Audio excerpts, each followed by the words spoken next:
Hello, it's Wednesday the 3rd of November 2021 and winter has finally arrived in the UK, which is why I'm dressed like Tim Pool. But it's not fair, I'm not him. Look, hair.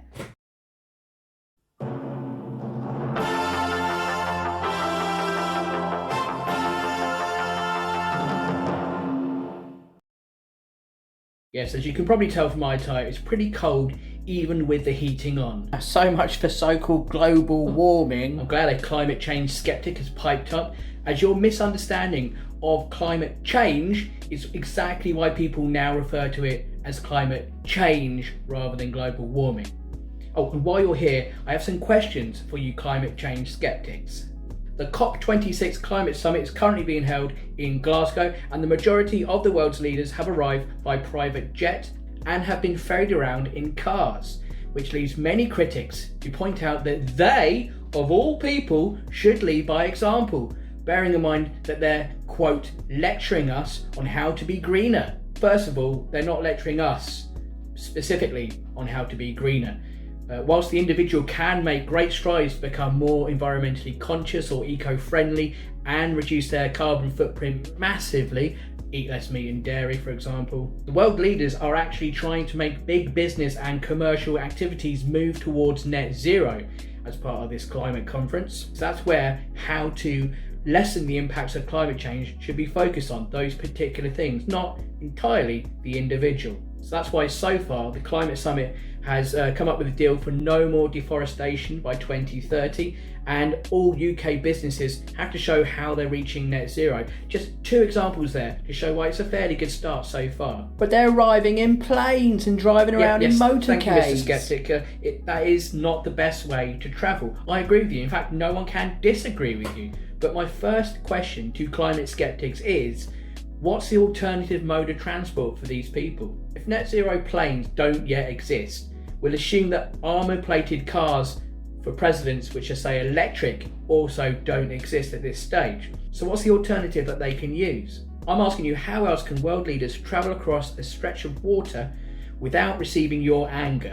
And before you answer, please bear in mind that Greta Thunberg once sailed from Europe all the way over to the Americas. She sailed there to set an eco-friendly example to everybody, which meant she had to shit in a bucket for over a month, and despite all that, she still was criticised for her mode of transport. So, how do you propose world leaders get to Scotland?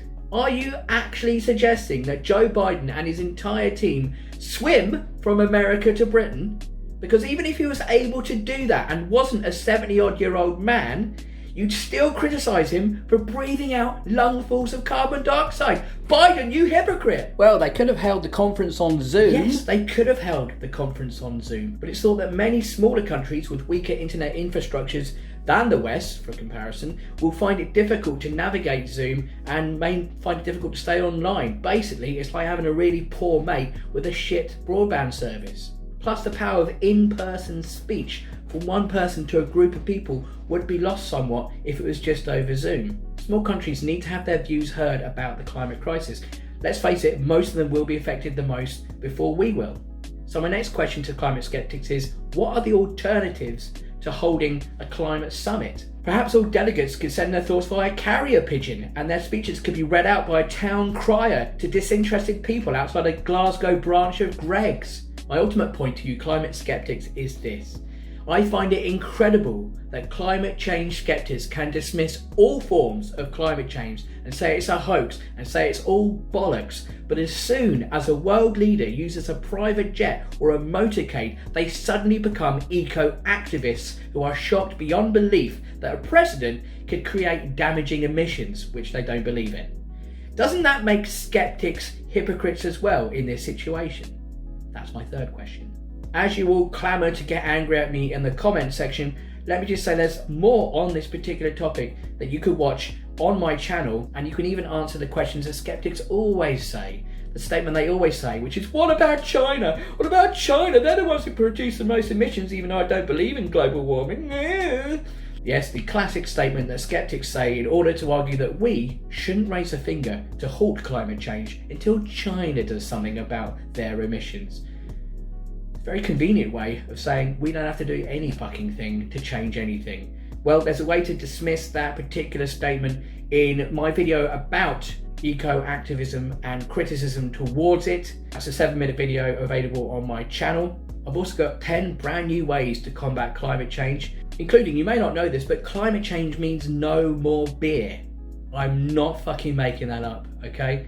My arguments in that video are that people should focus on the eye-catching impacts of the climate emergency to get normal people and businesses to change their ways.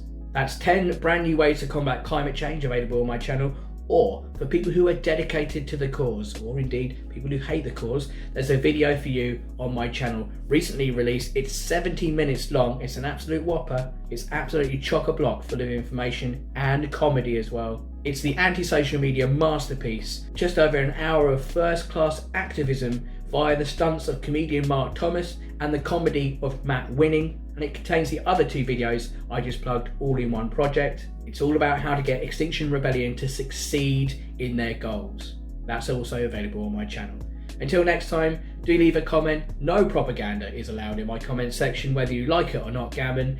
And if you do like me taking a piss out of said gammon, there's a playlist that you can also access. Until next time, see you later.